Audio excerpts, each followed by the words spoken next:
In the dead of winter, a widowed rancher with 2 young children paid just $3 for a wild mountain woman at a dusty frontier auction.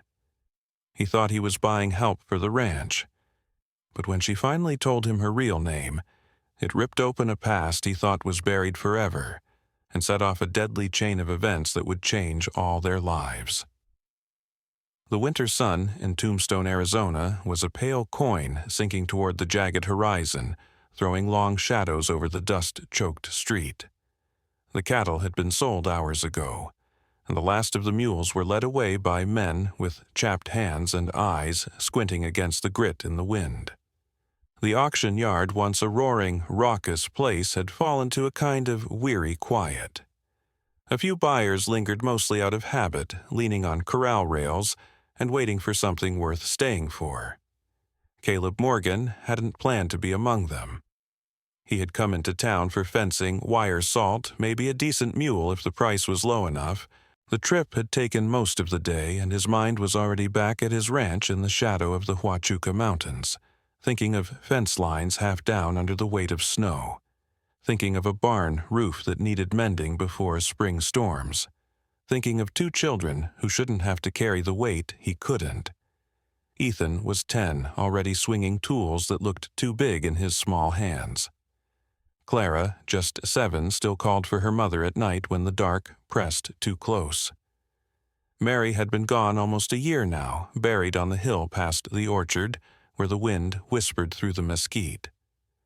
Since then, grief had turned into something harder, heavier, because the land didn't care that his heart was broken.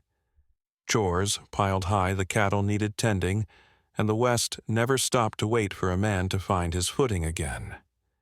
Caleb shifted his weight, ready to leave, when the auctioneer's voice cracked through the stillness. "Last lot of the day, folks. Strong back, quiet, mouth eats, little $3 takes her home." The few men left chuckled the kind of low-course laughter that made Caleb's jaw tighten. His eyes followed their gaze toward the far post. That was when he saw her. She stood tethered, not like livestock, but not like a free woman either. Tall shoulders squared her coat, little more than rags hanging off a frame built for work. Her hair was a tangle of wind knots, her boots scuffed near to ruin.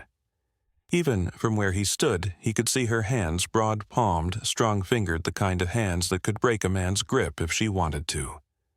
"Found her up in the Rockies," the auctioneer said, voice impatient now. "Been livin' wild, God knows how long. Hunts traps, hauls her own weight. She ain't no trouble, not much talk in her. Who's got $3? The offer, hung in the cold air, met with little more than shuffling boots and sidelong glances. The crowd had already spent their money on cattle horses and whiskey. A few smirked, some muttered. One man called out something crude that earned more laughter. Caleb's first thought was to walk away. He had no business buying a stranger, especially not a stranger with rumors hanging around her like the smell of smoke. But then he thought of Ethan, standing in snow up to his shins, trying to haul water from the creek with numb fingers. He thought of Clara, small arms trying to lift a pail of feed twice her size. The weight of the ranch was more than his 2 hands could carry. $3, the auctioneer called again, voice dropping into frustration. "Someone take her off my hands." Caleb heard his own voice before he even realized he was speaking. "I'll take her." Heads turned. A ripple of surprise passed through the few who remained. The auctioneer slammed his palm on the table. "Sold. Name, Caleb Morgan." He pulled 3 silver coins from his pocket, money he'd meant to spend on wire, and pressed them into the man's hand. The rope was thrust toward him. She didn't resist as he took it. Didn't stumble, didn't avert her gaze. Her eyes, gray, sharp as a whetted blade, locked on his for the briefest moment, and there was nothing of shame in them. No fear either, just watchfulness. Halfway to the wagon, Caleb asked, "What's your name?" For a moment, she said nothing. Then, in a voice rough from wind and silence, she answered Alara. The name stopped him cold. 15 years since he'd heard it. 15 years since Leadville, Colorado, since a smoky saloon and a younger man's reckless choices. Ilara. It was like the ground shifted beneath him for a breath before the cold air dragged him back. He tightened his grip on the rope and kept walking.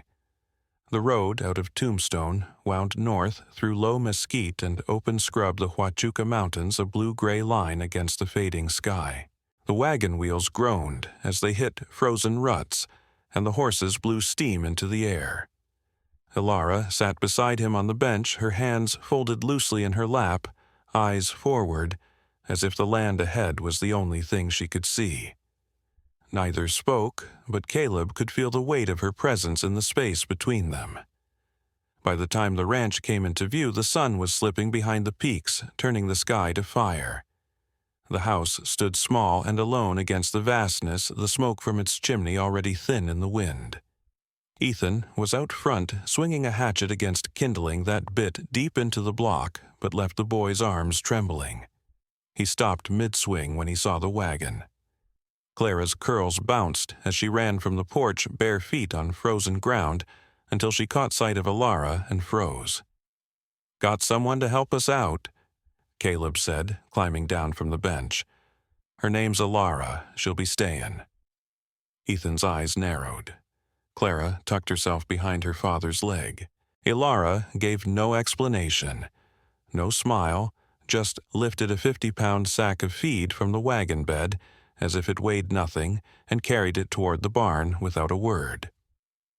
Caleb watched her go, the children silent beside him. The wind sighed across the pasture, and for the first time he wondered if the 3 silver coins in his pocket had just bought him more than help for the winter.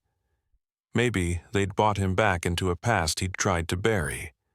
And maybe, just maybe, that past had teeth. The snow had deepened overnight, smoothing the land into soft curves that hid the rocks and roots beneath.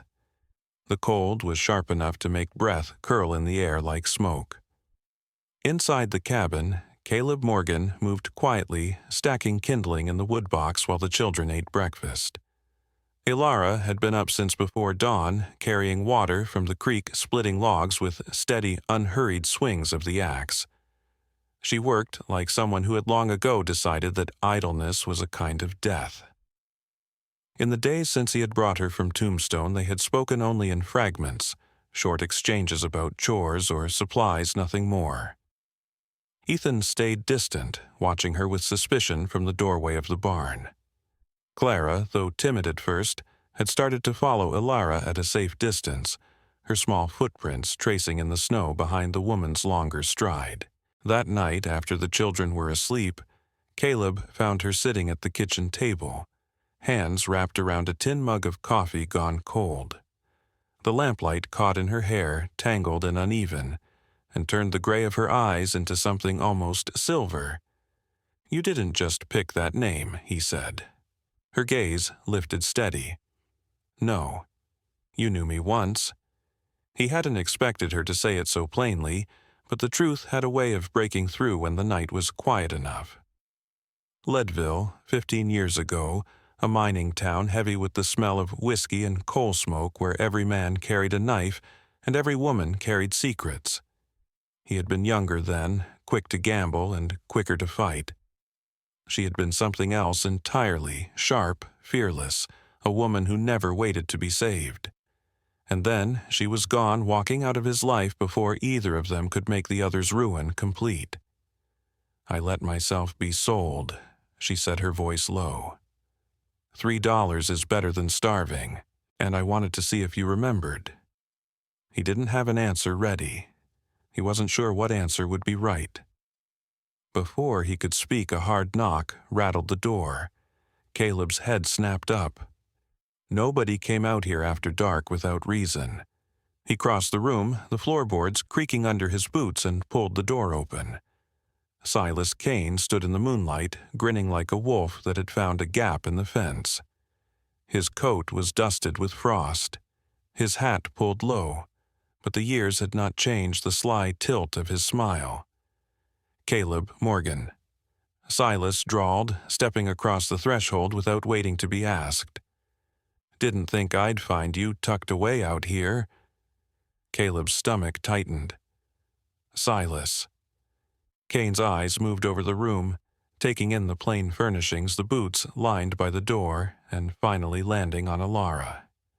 His grin widened, slow and knowing. "Well, now," he said, "ain't this something?" The tension in the room coiled tighter.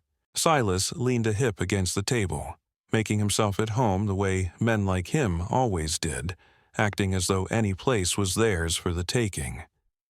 Caleb stood between him and the children's bedroom door, his hand twitching toward the rifle that hung by the hearth. "You've been busy," Silas said. "Picked yourself up some company." Caleb's voice was flat. "Say what you came to say." Silas's smile thinned into something colder. "Word is there's folks up north looking for your lady here. Folks with deep pockets. Hand her over and I walk away. You keep her, and trouble's coming for all of you." Alara didn't flinch. "I'm not from those mountains," she said, her tone like iron. "I ran there because the man I was supposed to marry killed my brother. His family wants me dead for telling the truth." The air went still.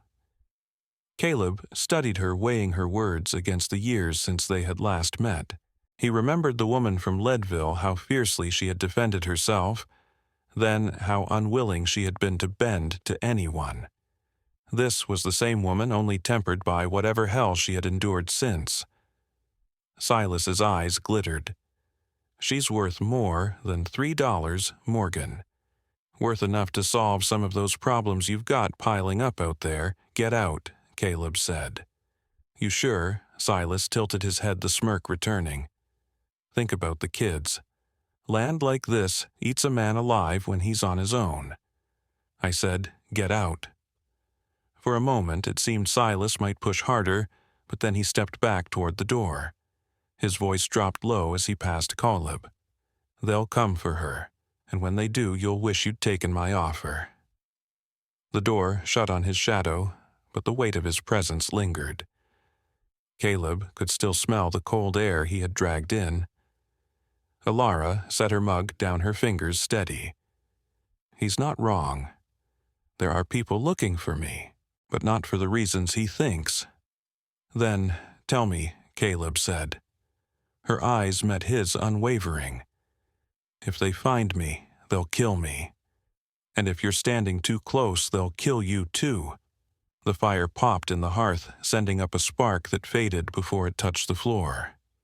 Outside, the wind moved through the bare branches, a sound like something whispering in a language neither of them wanted to understand. Caleb thought of Ethan, shoulders already squared under burdens too heavy, and Clara, still small enough to believe her father could keep the world away if he just stood in the right place. He thought of Mary gone before he could tell her all the ways he had meant to be better. When he spoke again, his voice was quiet, but there was no hesitation in it. "If Silas says they're coming, they're coming. We leave before first light." Alara nodded once. Not in gratitude, she wasn't the kind to thank a man for doing what he should, but in agreement. She understood the stakes. By the time the lamp burned low, the plan was already in motion. Caleb packed rifles and ammunition-salted meat blankets and enough coffee to last in the high country. Alara gathered what she could carry and checked the wagon for weak boards. Neither of them spoke of where they might end up, only that it would be far from here. Upstairs, the children slept, unaware that their lives had already shifted course, that the winter ahead would be one of ice hunger and danger, following hard on their trail. Caleb stood for a long moment in the doorway, watching them breathe in the soft glow of the moonlight. He had buried one family. He would not bury another. The morning they left, the frost on the ground was thick enough to crunch under the horses' hooves. The world felt brittle, like one wrong move could shatter it. Caleb Morgan kept his coat buttoned tight, and his eyes scanning the tree line, one hand steady on the reins, the other close to the rifle laid across his lap. Beside him, Alara held Clara close under a blanket, the little girl's dark curls pressed to her chest. Ethan sat in the back of the wagon, watching the road with a gravity that made him look older than his 10 years. They had left the ranch in silence. Caleb hadn't wanted the children to hear the weight in his voice when he told Alara they had to go. He hadn't wanted them to see the way he kept looking over his shoulder, certain that Silas Kane or worse was somewhere behind them. The wagon's wooden wheels groaned against the frozen ruts, and every creak seemed loud enough to carry for miles. By midday, the land had begun to rise into the lower slopes of the Rockies. The Huachuca Mountains lay far behind them now, and the air had taken on the sharp bite of higher ground. Pines replaced mesquite, and the road narrowed to a trail that threaded through granite outcrops and patches of snow. Caleb kept the pace steady. He knew better than to wear out the horses before they'd even reach the river crossing. It happened without warning. A shot cracked through the stillness, splintering the wagon rail a breath from Caleb's arm. He shouted for Ethan to get down, yanking the reins hard as 3 riders burst from the tree line. Their faces were half hidden by scarves, but their intent was clear in the way their guns were already drawn. Alara reacted before he could call her name. She shifted Clara onto the wagon floor and took up the rifle sighting down the barrel with the surety of someone who'd done it before. Her first shot found its mark tearing through the arm of the nearest rider and sending his horse reeling. Caleb snapped the reins, forcing the team into a hard turn off the trail. The San Miguel River lay ahead, gray and wild in the winter light. Caleb's mind worked fast. He knew the crossing was shallow enough for horses, but the current would be bitter, and the rocks beneath treacherous. He also knew it was the only chance they had to break the chase. The riders closed in gunfire, sparking off the frozen earth around them.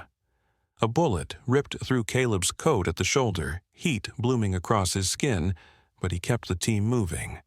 They hit the riverbank at full speed, and the horses plunged into the shallows with a scream. The current hit like a wall, biting through leather boots and wool in seconds. The wagon wheels ground against unseen boulders, the force of the water tugging them sideways.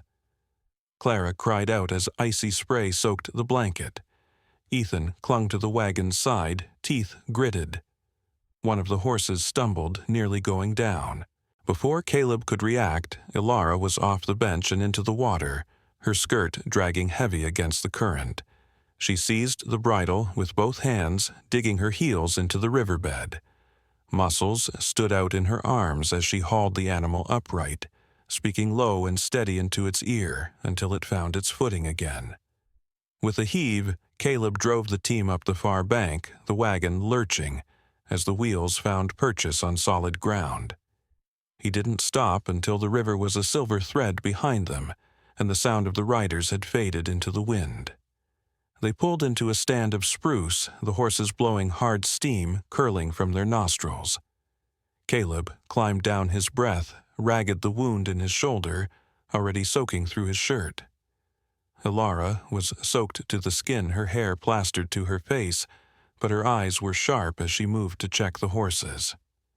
"We can't keep running like this," she said without looking at him. "Not with the kids, not with a wagon they can follow." Caleb wiped a hand over his face, feeling the sting of the river's cold still in his bones. "Where then?" She pointed toward the black line of ridges rising beyond the next valley. "Up there, I know a place. They didn't waste time."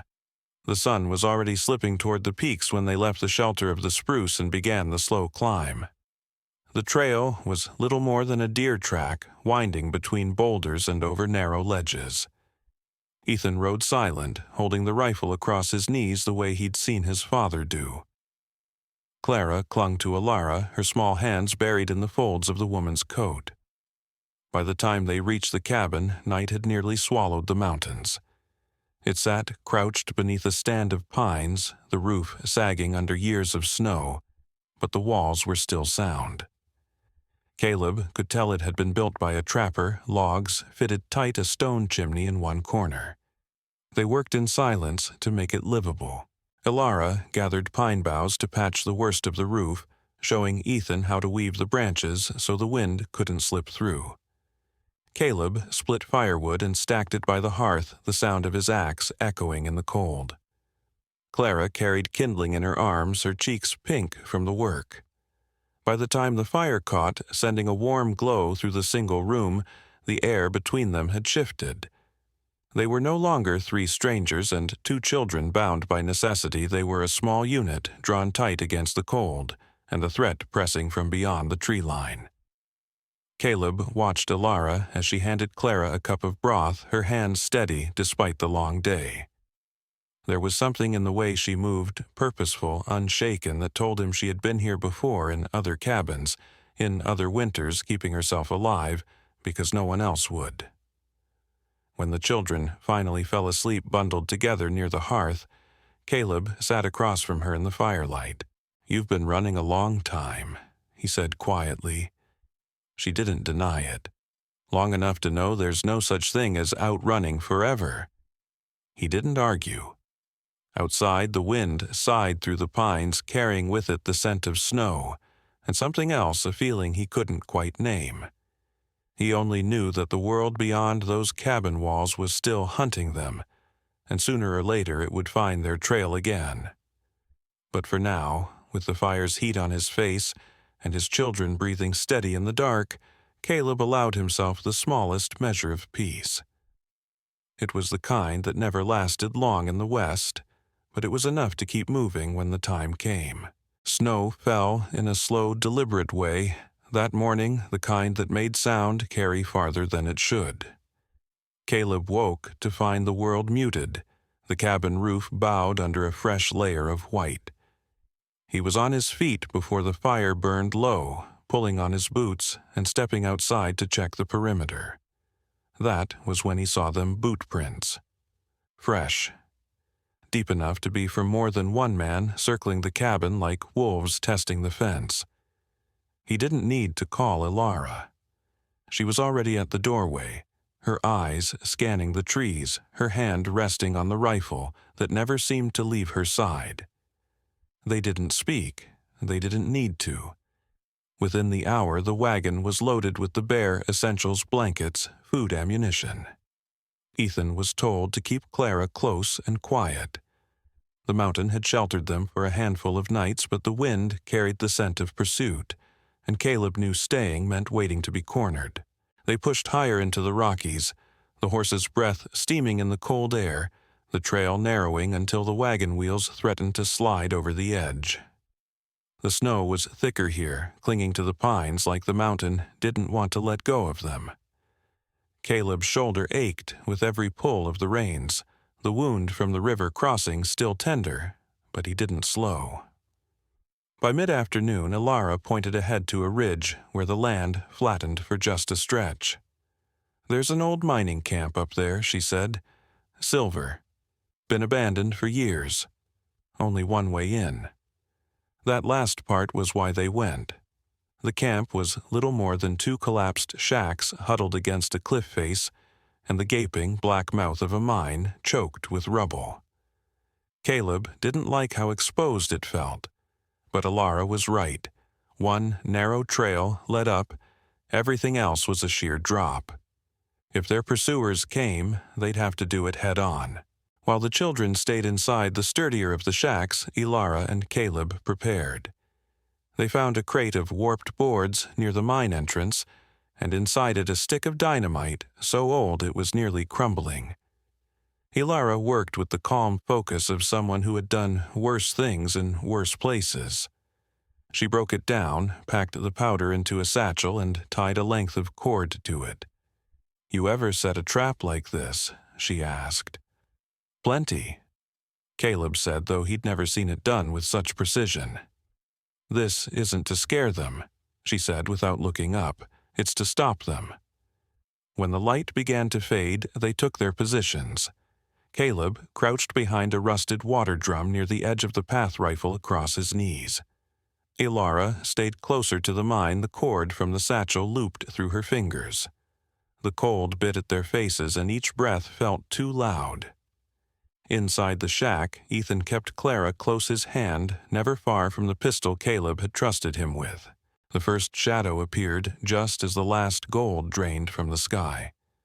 Silas Kane crested the trail rifle, slung casual across his back, the smirk on his face sharp enough to cut. 3 men followed close behind their steps, slow but certain. "Send her out?"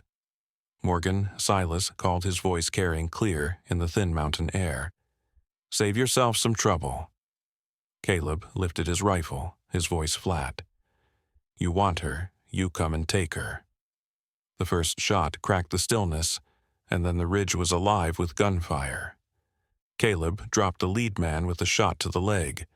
Bullets pinged off rock, showering splinters into the snow. Silas advanced, firing low, forcing Caleb to keep his head down. Ilara's hand tightened on the cord. When 2 more men pushed up the trail, she pulled. The blast tore through the air like the mountain itself had split rocks and snow cascading down to choke the path. Shouts turned to curses as the way behind Silas crumbled into rubble. In the shack, smoke seeped under the door. Caleb's stomach dropped. He broke cover and rushed inside to find Clara coughing, eyes wide with panic. Ethan was already trying to pull her toward the back, away from the thickest of it. Caleb dropped to his knees, taking her in his arms, forcing air into her lungs until her chest hitched, and she drew a shuddering breath. Her small fingers clutched at his coat, and only when her breathing steadied did he set her down. Outside, Silas had broken through the settling dust, moving toward Ilara. She swung her rifle like a club, catching him across the jaw, but he was quick, grabbing her, slamming her to the ground. His hands went to her throat, the weight of him pressing her into the snow. Caleb hit him a moment later, the impact sending both men into the dirt. They fought like men who had been waiting years for the chance, fists, boots, the taste of blood in the air. Silas was strong, but rage gave Caleb a kind of strength that didn't come from muscle alone. He pinned the man, the muzzle of his rifle just inches from his face. One pull of the trigger and it would be over. But Ilara's voice cut through the pounding in his ears. "Don't. Let him live with losing." Caleb's finger twitched, but he lowered the rifle. He hauled Silas to the block trail and tied him to a tree with his own belt, leaving him with just enough slack to breathe, but not enough to move. "You'll regret this." Silas spat blood streaking his teeth. Caleb leaned in, his voice low. "Not tonight." When the camp was quiet again, they gathered in the shack. The children huddled under blankets, their faces pale in the flickering firelight. Ilara sat across from Caleb, her hand steady as she cleaned the scrape on her cheek. "My name isn't Ilara," she said finally, her voice low but clear. "It's Seraphine." The name landed heavy between them. Caleb thought of Mary Seraphine Morgan, and the way fate sometimes tied knots a man didn't see until years later. He didn't ask her why she'd kept it from him. Some things didn't need asking. Outside, the wind pressed against the walls, carrying with it the unspoken truth they had survived the night, but the mountain had a way of keeping score. And somewhere below, Silas Kane was still breathing. The wind came down from the high ridge like a blade, sharp and cold enough to make the breath catch in Caleb Morgan's chest. 3 days had passed since they'd left Silas Kane bound to a tree in the mining camp, and those days had been spent winding their way down from the mountains, cutting through valleys where the snow softened under the late winter sun. The world felt wider now, but no safer. Every sound in the trees made Caleb's hand go to the rifle on the wagon seat. Every stretch of open ground felt like an invitation for trouble. When the ranch finally came into view, it was like seeing a wounded animal still breathing, fences sagging under snowdrifts, the barn roof bowed in the middle, the yard littered with wind-blown debris. Caleb felt the ache of it deep in his chest. This land was his, and it was tired, but it was still standing. The horses knew the place, lifting their heads as they crossed the final rise. Clara sat in Seraphine's lap, her small hands buried in the woman's coat, and Ethan leaned forward on the bench, squinting at the house like it might vanish if he blinked too long. They unloaded in silence. Seraphine moved through the cabin with a quiet certainty, stacking supplies, righting overturned chairs, setting the hearth for a fire. Caleb found himself watching her more than once, not because he didn't trust her, but because she looked as if she had always belonged in this place. Ethan followed her instructions without hesitation, and Clara clung to her skirts as though afraid she might disappear if left alone too long. It was a kind of peace Caleb hadn't dared imagine in months. That night, after the children were asleep, he sat across from her at the table, the firelight painting her face in gold and shadow. "You didn't have to come back," he said. She met his eyes, and for the first time since he'd bought her at the tombstone auction, there was no guarded edge in her gaze. "I told you I'm not leaving them. And me." Her lips curved just slightly. "And you." For the next week, the ranch began to breathe again. Caleb mended the south fence with Ethan at his side, teaching the boy to drive nails straight. Seraphine worked in the barn, feeding stock and cleaning stalls, her injured arm still bound, but her movements sure. In the evenings, she taught Clara to read by the fire, her voice soft and patient. The sound of it carried through the cabin in a way that made the place feel full for the first time since Mary had died. But the West didn't give second chances without a price. One morning, while checking the fence line near the east pasture, Caleb found a dead crow nailed to a post. The snow around it was unmarked, but the message was clear. He pried it loose before Ethan could see burying it under a drift and saying nothing until that night. Seraphine's jaw tightened when he told her. "He's back," she said. "He won't walk into this yard while I'm breathing," Caleb replied, though the truth was he didn't believe Silas Kane had the patience to wait. 2 days later, trouble arrived. Caleb was in the barn with Ethan when the scream tore through the cold air, Seraphine's voice sharp and raw. He bolted outside, rifle in hand, to see her standing in the yard with Clara behind her, and Silas Kane on horseback 10 yards away. His coat was torn, his face hollow from the mountain cold, but his smile was the same. "Should have killed me when you had the chance," he called. Caleb didn't answer. He raised the rifle and fired. The shot tore through Silas's shoulder, spinning him in the saddle, but the man held on, swinging his gun toward Clara. Seraphine moved before Caleb could reload. She ran at Silas, hitting him hard enough to knock him from the horse. They went down in a spray of snow, grappling for his weapon. He twisted, slamming his fist into her injured arm, but she didn't let go. Caleb closed the distance in 3 long strides, leveling the rifle. Silas's eyes locked on him, defiant, even as the barrel found his chest. "You think killing me makes you better than me?" Caleb's finger tightened. "No," he said, and pulled the trigger. The shot was final. Silas fell back into the snow, his breath gone before it could frost the air. Ethan ran across the yard. Clara still in his arms, her face pressed to his coat. Caleb knelt, pulling them both close. "It's over," he told them, though he wasn't sure if he believed it. They buried Silas at the far edge of the north pasture, marking the grave with a single uncut stone. There were no words spoken over him. The ground took him, and the wind carried away what little else remained. Life resumed in the days that followed, but something had shifted. Caleb no longer woke expecting to see Silas in the shadows. The fences stood straighter. The barn roof was patched, and the sound of children's laughter carried across the yard. Seraphine fit into the rhythm of the ranch as though she'd been cut from the same earth. One evening, as the sun bled gold across the horizon, Caleb stood beside her on the porch, watching Ethan skip stones into the creek, while Clara chased the barn cats through the grass. "You regret it?" she asked quietly. "What's that buying me for $3? He smiled, the kind that came slow but stayed. "Best bargain I ever made." For a long moment they stood in silence, the world spread out before them in shades of fire and shadow. Caleb knew the West wasn't done with them, that somewhere beyond the hills there were still men who would see what they had built and want to tear it down. But he also knew that when those men came, they wouldn't be facing him alone. Seraphine's hand brushed his light but certain, and he turned his palm to take it. The wind shifted, carrying with it the scent of rain on distant earth. Whatever lay ahead, they would meet it together. And in that moment, with the light fading and the land breathing quiet around them, that was enough.